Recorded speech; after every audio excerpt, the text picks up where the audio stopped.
प्रभु जी, हम तुम्हारे हैं, हम तुम्हारे ही रहेंगे, ओ मेरे प्रियतम। तुम हमारे थे प्रभु जी, तुम हमारे हो, तुम हमारे ही रहोगे, ओ मेरे प्रियतम,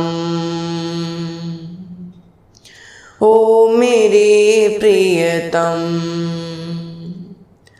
ओ मेरे प्रियतम। बोली सियावर रामचंद्र भगवान की जय, बोली शिव भक्तवत्सल भगवान की जय, बोली महर्षि वाल्मीकि भगवान की जय। तो भक्तों, जिस प्रकार पिछले भाग में हमने श्रीमद् वाल्मीकि रामायण की कथा का श्रवण करते हुए श्रीमद् वाल्मीकि रामायण के महात्म्य में प्रवेश किया था, और महात्म्य में प्रवेश करके हमने दो कथाओं का श्रवण किया था कि श्रीमद् वाल्मीकि रामायण को अगर माघ के महीने में सुना जाए तो इसके क्या लाभ होंगे, क्या फल प्राप्त होगा, और अगर इसी कथा को कार्तिक के महीने में सुना जाए तो क्या फल प्राप्त होगा। आज हम जानेंगे कि अगर वाल्मीकि रामायण को चैत्र के महीने में सुना जाए तो क्या फल प्राप्त होगा। आदि आदि कथाओं में हम प्रवेश करेंगे। तो आइए आज की कथा को आरंभ करें।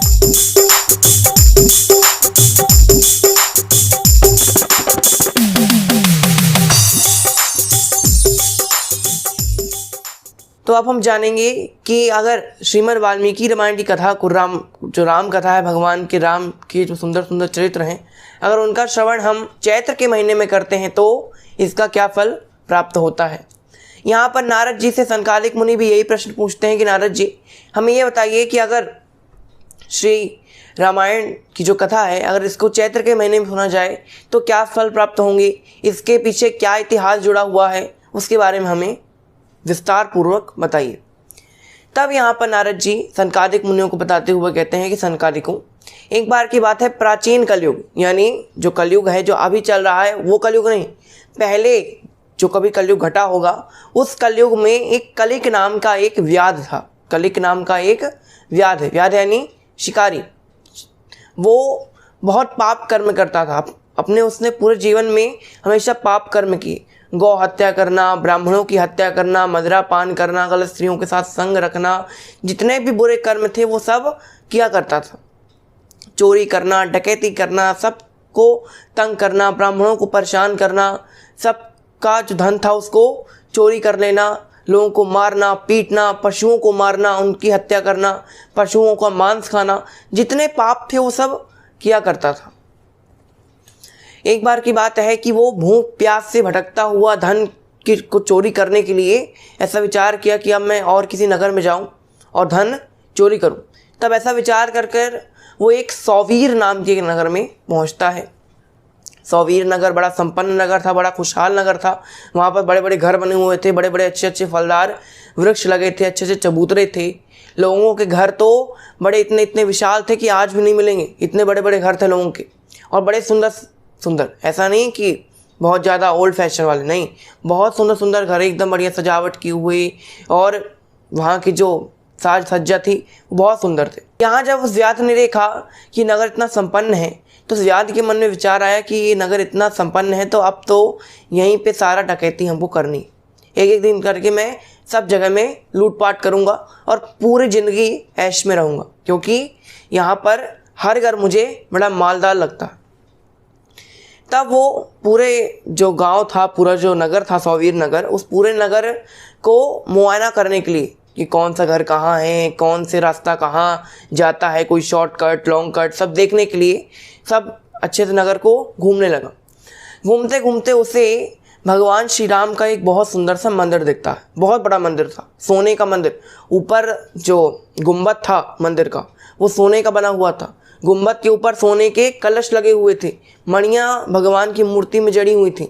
अंदर जाता है, क्या दिखता है कि राम जी की जो मूर्ति है वो भी स्वर्ण प्रतिमा है और बहुत सुंदर प्रतिमा है।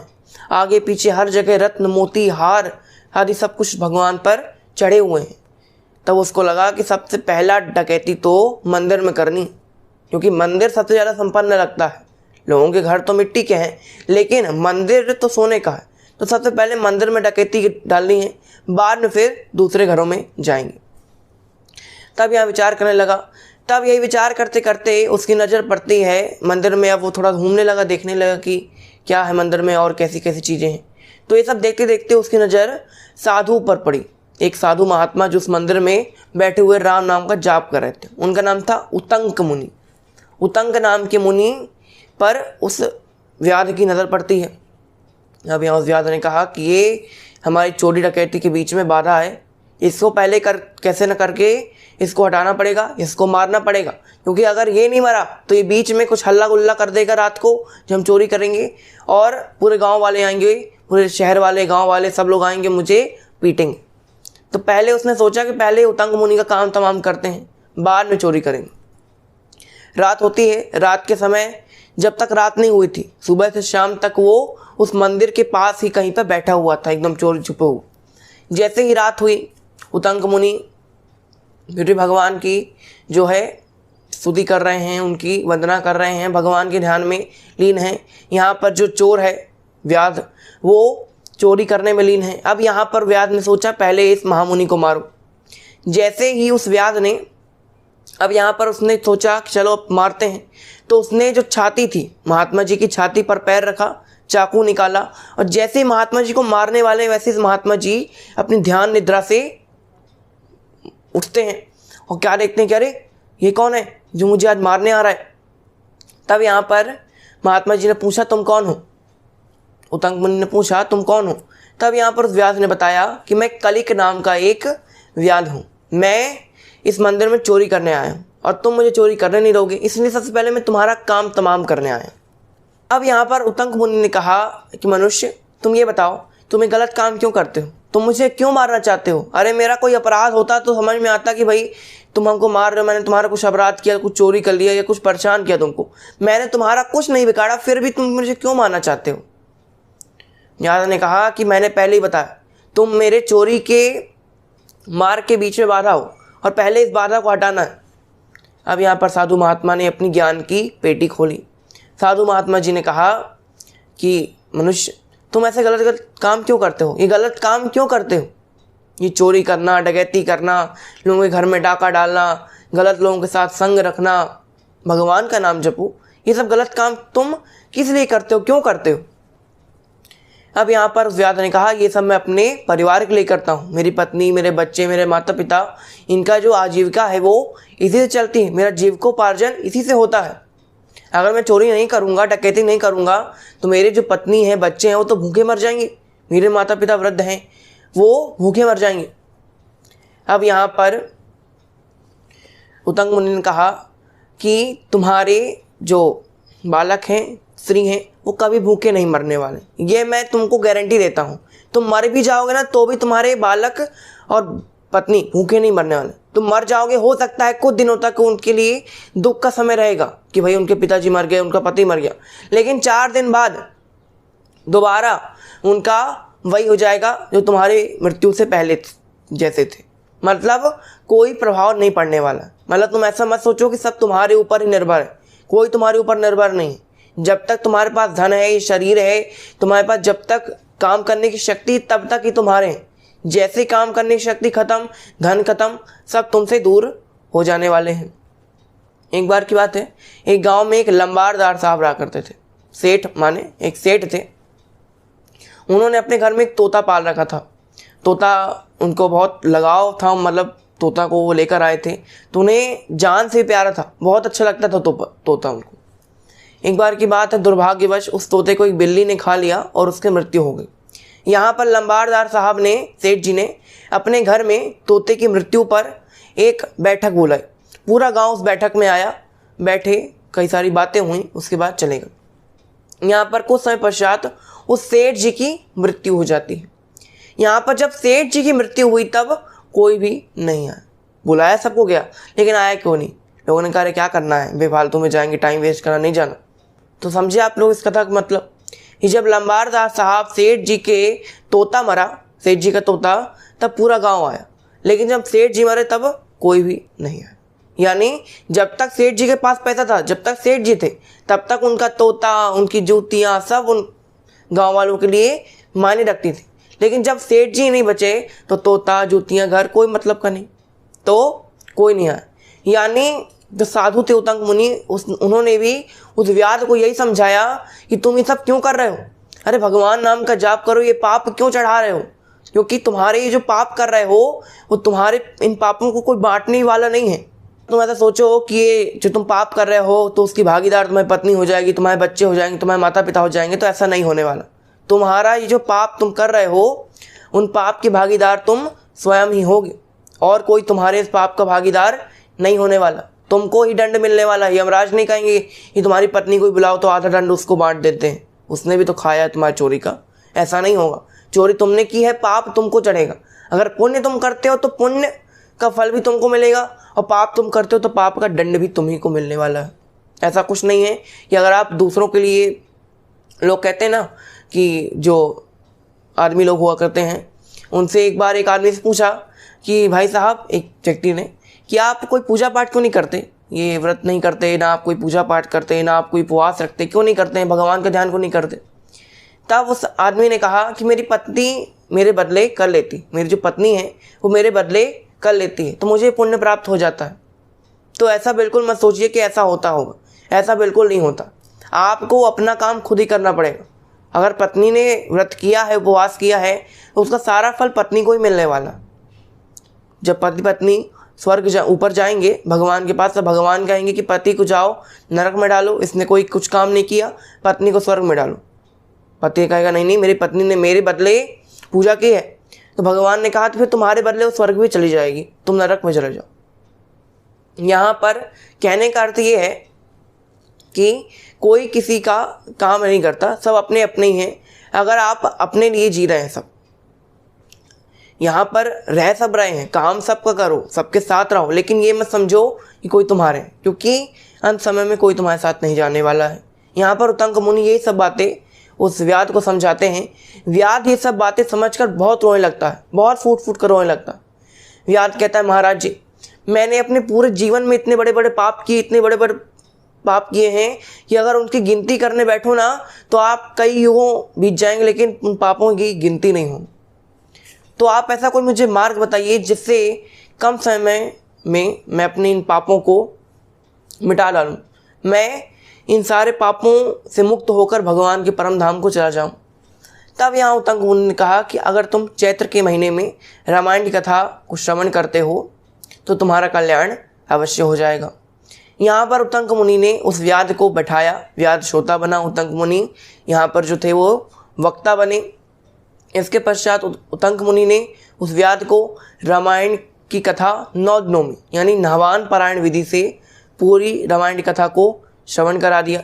यहाँ श्रवण करने के पश्चात जब उस व्याध की मृत्यु हुई, तब व्याध मृत्यु के पश्चात भगवान के धाम को चला गया। अब यहाँ पर नारद जी कहते हैं संकादिक मुनियों, तो यहाँ मैंने आपको तीनों महीने की कथा सुना दी है कि किस किस महीने में कैसे कैसे आप पूजा करते हैं, रामायण की कथा सुनते हैं तो आपको कैसे कैसे फल प्राप्त होगा।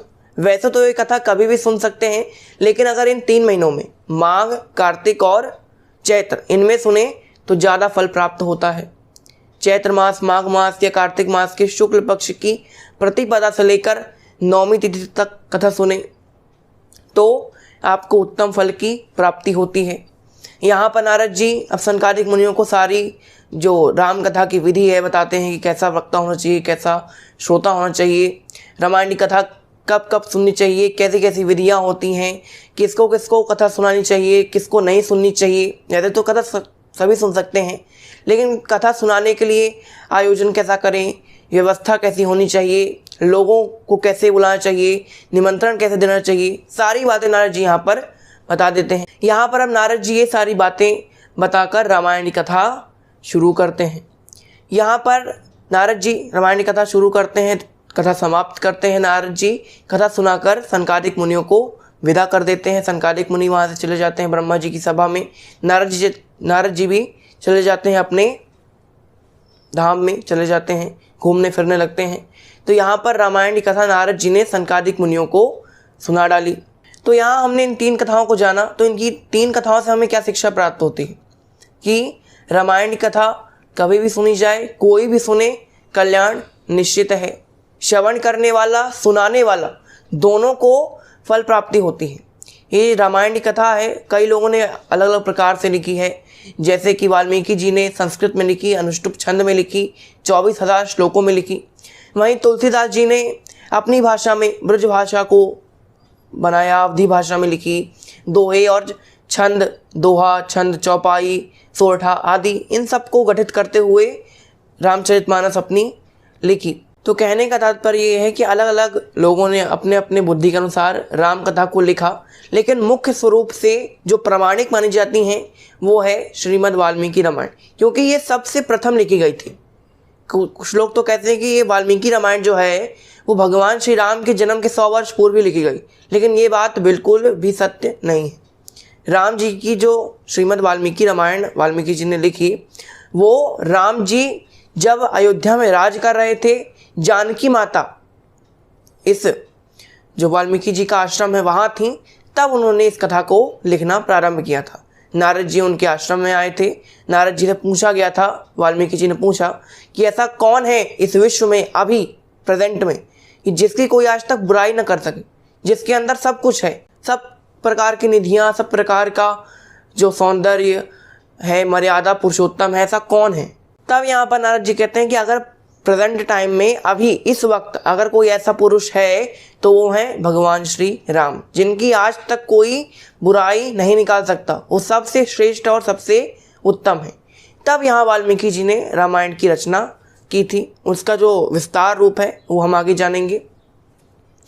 तो यहाँ पर ये जो कथा है कई लोगों ने अलग अलग रूप से सुनाई है। महादेव जी ने माता पार्वती को सुनाई, यज्ञवाल्क्य जी ने सुनाई, तुलसीदास जी ने इस कथा को लिखा है। यहाँ पर ये सभी लोग, तुलसीदास जी, यज्ञवाल्क्य जी, श्री नारद जी, सनकादिक मुनि और ब्रह्मा जी, सभी लोग इस रामायण की स्तुति करते हुए केवल एक ही बात कहते हैं कि जय जय राम कथा, जय श्री राम कथा, जय जय राम कथा,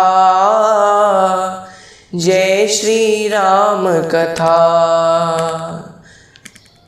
कथा श्रवण कर मिट जाती है, कथा श्रवण कर मिट जाती है, 100 जन्म जन्म की व्यथा। जय जय राम कथा, जय श्री राम कथा, जय जय राम कथा, जय श्री राम कथा। इस कथा को लिखते हुए तुलसीदास जी क्या कहते हैं?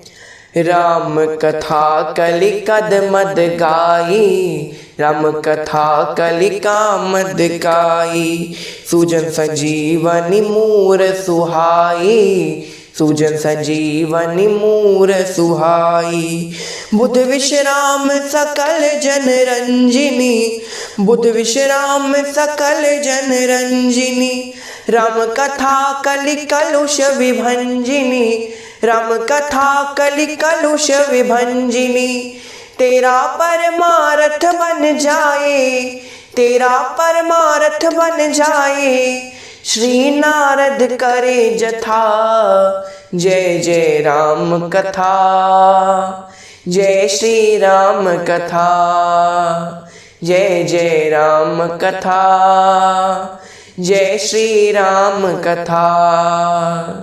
इस कथा के दूसरे वक्ता श्री यज्ञवाल्क्य जी इस कथा के बारे में क्या कहते हैं? महामोहमयी शेष विशाला, महामोहमयी शेष विशाला, राम कथा करिका कराला, राम कथा कालिका कराला, राम कथा शशि किरण समाना, राम कथा शशि किरण समाना, संत चकोर करहि जहि पाना, संत चकोर करहि जेहि पाना, पीकर तू भी अमर हो जाए, पीकर तू भी अमर हो जाए।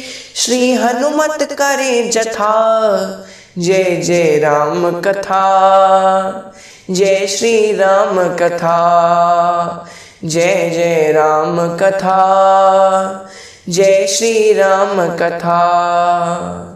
इस कथा के तीसरे वक्ता श्री महादेव जी गिरजा कुमारी श्री पार्वती माता से इस कथा को सुनाते हुए क्या कहते हैं। राम कथा कलि विटप उठारी, राम कथा कलि विटप उठारी, सादर सुनु गिरिराज कुमारी, सादर सुनु गिरिराज कुमारी। राम कथा सुंदर करतारी, राम कथा सुंदर करतारी। संशय विहग उड़ावनिहारी, संशय विहग उड़ावनिहारी। तेरा सब संशय भागेगा, तेरा सब संशय भागेगा। श्री पार्वती करे जथा, जय जय राम कथा, जय श्री राम कथा, जय जय राम कथा, जय श्री राम कथा। तो यहाँ पर तुलसीदास जी, यज्ञवल्क्य जी और महादेव जी इस कथा के बारे में क्या क्या कहते हैं ये हमने जाना। अब कल से हम मुख्य श्रीमद् वाल्मीकि रामायण में प्रवेश करेंगे। अभी तक तो हम इसके महात्म्य के बारे में जान रहे थे, लेकिन कल से हम बाल कांड में प्रवेश करेंगे। लेकिन आज की कथा को हम यहीं विराम देते हैं। आज कल बस इतना ही। आपका बहुत बहुत धन्यवाद। घर पर रहिए, सुरक्षित रहिए, मुस्कुराते रहिए। जय श्री राम।